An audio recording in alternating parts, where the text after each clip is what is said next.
All right, Genesis 32, let's call this one friction. Why? Because friction is the theme that is dominating this part of Jacob's life as he is leaving behind the friction he had with Laban, going into friction as he tries to reconcile with his brother Esau. And part of the friction between both of them is going to have to do with the fact that he's got friction in his relationship with God, since this is a famous chapter in which he wrestles with God, who is actually going to hold the key to his reconciliation with both Laban and Esau. And he's actually going to be able to appreciate a level of peace with both of them. How do we know? Well, leaving chapter 31, he is going to reach a covenant, for lack of a better term, with Laban, where they agree, look, we're going to go our separate ways.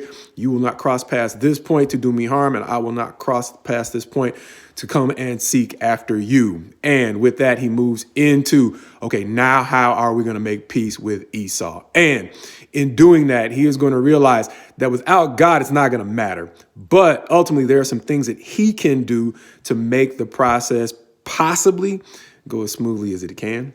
And so he is going to try to do some of the things we've talked about before in previous relationships in the first 30 or so chapters where we've seen peace come out of friction. He is going to take the distance that they have already set between them in combination with the time that they have spent apart. And he is going to use restitution as a means of softening the blow of meeting Esau face to face. And so he is going to divide up gifts and send them in droves, as it will say in the ESV.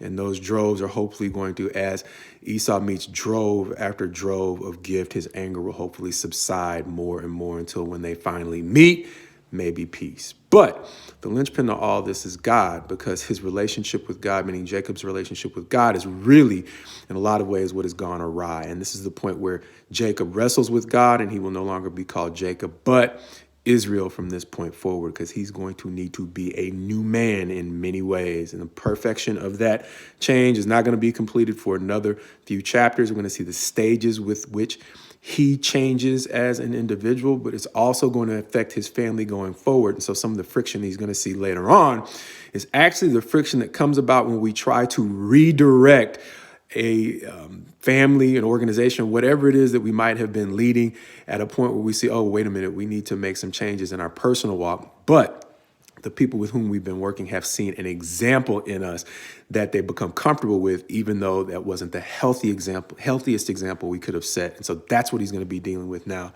is the friction going forward. Now that he wants to change course, understanding the split in the family it's going to cause when some buy into the new course, but not everyone.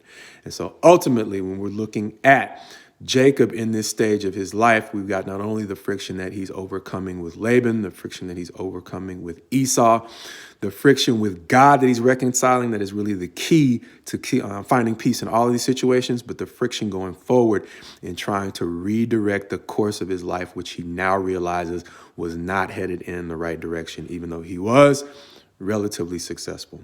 But understand this. If we had to sum it up with any particular verse, let's look at the verses beginning at verse 9 in chapter 32, where it reads, "And Jacob said, O God of my father Abraham and God of my father Isaac, O Lord, who said to me, return to your country and to your kindred, that I may do you good. I am not worthy of the least of all these deeds of steadfast love and all of the faithfulness that you have shown to your servant. For with only my staff I crossed this Jordan, and now I have become two camps.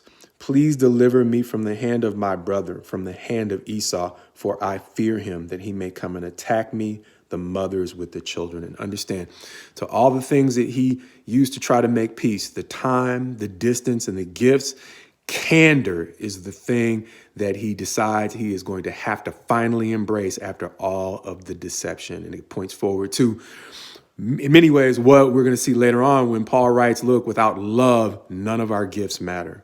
And so it seems as though Jacob is waking up to that point. And in addition to all the other things he's trying to do to make peace, he adds candor. And so what's the lesson for us? Without candor, once again, like Leah learned, it is going to be hard to make peace in relationships.